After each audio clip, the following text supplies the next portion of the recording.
हर्षवर्धन त्रिपाठी जी, इस बार लक्ष्य जो है वो बहुत बड़ा लिया गया है। 2002 का जो 127 सीटों का रिकॉर्ड था, प्रधानमंत्री नरेंद्र मोदी ने कहा है कि पिछले सारे रिकॉर्ड इस बार टूट जाएंगे। आज सेकंड फेज में मध्य और नॉर्थ गुजरात में वोटिंग हो रही है। मध्य गुजरात में 2017 में अगर देखा जाए तो बीजेपी का और नॉर्थ में कांग्रेस का पलड़ा भारी रहा था। इस बार क्या एक्सपेक्टेशन क्या है आपकी? देखिए समझिए, सबसे पहले तो ये कि भारतीय जनता पार्टी का लक्ष्य तो हमेशा बहुत बड़ा रहता है। लक्ष्य इतना बड़ा रखते हैं कि वो लगता है कि एकदम से हर बार आंधी चलेगी। हाँ। लेकिन गुजरात के संदर्भ में एक उनके पक्ष की बात यह है कि प्रधानमंत्री नरेंद्र मोदी का ब्रांड इतना बड़ा है कि वो औसत 115 सीटों पर रहते ही रहते हैं। अगर पिछला चुनाव हम छोड़ दें तो 1995 से लेकर 2017 तक औसत 115 सीट है, 127 उनका पीक था। लेकिन आज भी भारतीय जनता पार्टी को ये कसक रहती है कि जो कांग्रेस का 149 सीटों का रिकॉर्ड था उसके आसपास वो गए नहीं। अब ये जो चुनाव है और इसमें जो आम आदमी पार्टी की एंट्री है, उसने भारतीय जनता पार्टी को ये उम्मीद जगाई है कि शायद वो उस लक्ष्य को पार करेंगे। ये हर विश्लेषक, हर सर्वे, हर पोल कह रहा है कि भारतीय जनता पार्टी की जीत आसान है।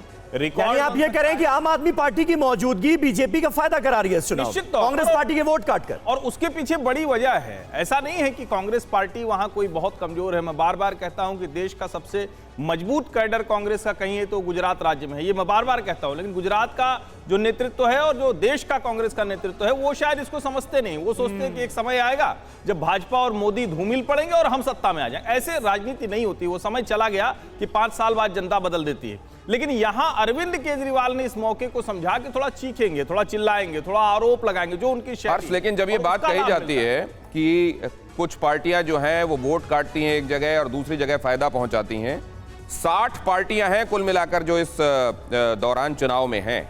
इसको ध्यान में रखते हुए क्या कुछ एक पार्टियों पर ये ठीकरा फोड़ना ठीक है कि वो वोट काटती हैं? ये भी हम समझना चाहेंगे। अशोक वानखेड़े भी हमारे साथ हैं। अशोक वानखेड़े, ये दूसरा चरण आपका नजरिया?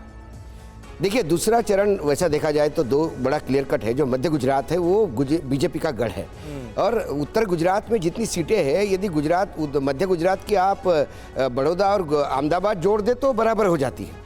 तो सारा खेल मध्य गुजरात का है, और मध्य गुजरात में पूर्ण रूप से ताकत झोंकी है, क्योंकि पहले फेज का जो वोटिंग परसेंटेज कम हुआ उससे सभी विश्लेषक, सभी राजनीतिक दल कंफ्यूज्ड हैं। और आपने जो कहा कि इतनी सारी पॉलिटिकल दल है, दल तो 100 हो सकते हैं, लेकिन वोट परसेंटेज किसका है? अभी तक हमने देखा कि ओएसी की एक पार्टी है जो अलग राज्यों में एक वोट कटवा का काम करती है, और वो रिजल्ट भी सामने आए हैं। और अरविंद केजरीवाल इस बार गुजरात में क्या करते, क्योंकि पहली बार इतने ताकत से उतरे हैं। पिछले बार तो उनके पास 1 से 1.25% का वोट था। इस बार कितना परसेंट वोट खींचते और किस जगह खींचते?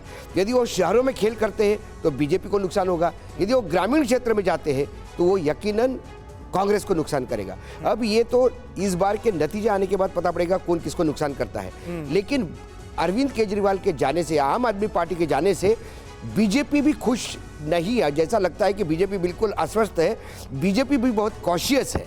और यही कारण है कि प्रधानमंत्री नरेंद्र मोदी जी ने अपने गृह राज्य में शायद ही कभी इतनी तादाद में रैलियां की होगी, बिल्कुल, और इतने माइक्रो लेवल पे उन्होंने उतर के कैंपेन किया होगा। बिल्कुल सही बात है। और पंकज झा भी हमारे साथ, हमारे एक और सहयोगी इस वक्त हमारे साथ जुड़ रहे हैं। पंकज, बड़ी रंगारंग तस्वीरें इस वक्त अहमदाबाद की आप दिखा रहे हैं। प्रधानमंत्री नरेंद्र मोदी 9 बजे वोट कास्ट करने के लिए अपना पहुंचने वाले हैं। जरा बताइए, इस वक्त खास तौर पर वोटर्स में, जो सेकेंड फेज के वोटर्स हैं अहमदाबाद के, उनमें कितना उत्साह नजर आ रहा है?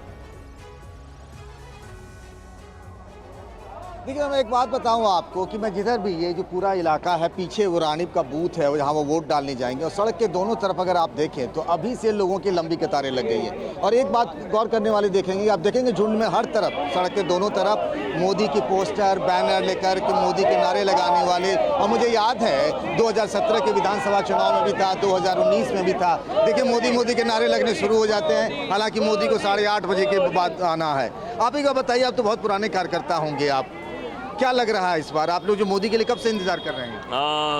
आधे घंटे से इंतजार कर रहे हैं। हर बार मुलाकात होती है उनसे? नहीं, पहली बार मुलाकात हुई। पहली बार मैं देख रहा हूँ, पहली बार मुलाकात होगी। क्या कह रहे हैं? हम दर चुनावों में उनके साथ में होते हैं। वोटिंग हर चुनाव में आप मोदी जी के साथ वोटिंग करने के लिए यूएस से NRI है सब। अच्छा, आप NRI हैं, कहाँ से आए हैं आप? शिकागो से। शिकागो से सिर्फ वोट करने के लिए आए हैं? नहीं, देखने के लिए।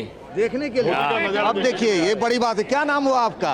अरविंद पटेल। अरविंद पटेल इनका नाम है। शिकागो से आए हैं और पहली बार आप मोदी जी को देखेंगे लाइव, तो इसके लिए इंतजार कर रहे हैं। मोदी जी की क्या खास बात आपको अच्छी लग जाती है? वो अच्छी लगी है, सभी काम अच्छा है मोदी जी का, और सारा अच्छा इंसान है, इसीलिए मैं आया हूँ इधर। तो आपने सुना, शिकागो से आ गए। इस इलाके के लोगों के लिए मोदी कोई नई बात नहीं है। जब भी चुनाव होता है, लोकसभा का, विधानसभा का चुनाव होता है, वो आते हैं और देखिए दोनों तरफ सभी कतारें लगे, ढोल नगाड़े भी कुछ देर पहले तक बज रहे थे। और शिकागो से वो कहते हैं ना, इतनी दूर से अरविंद पटेल यहाँ आए हुए हैं, तो ये मोदी का करिश्मा है। लेकिन मैं अभी कुछ देर पहले जो बातें सुन रहा था, जो अशोक वानखेड़े कह रहे थे, हर्षवर्धन कह रहे थे, बातें हो रही थी, आम आदमी पार्टी के रोल को लेकर भी बातें हो रही थी। मैं एक चीज कहना चाहता हूँ कि बीजेपी का कैंप हो या कांग्रेस का कैंप हो, दोनों को आम आदमी पार्टी पे बड़ा फोकस है।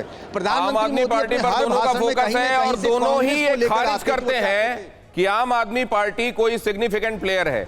उधर पूछो तो वो कहते हैं हमारा मुकाबला भारतीय जनता पार्टी से, भारतीय जनता पार्टी कहती है हमसे मुकाबिल तो सिर्फ कांग्रेस है। आम आदमी पार्टी को दोनों खारिज करते हैं। क्या यही इस चुनाव में उनके सिग्निफिकेंट होने का एक इंडिकेशन है?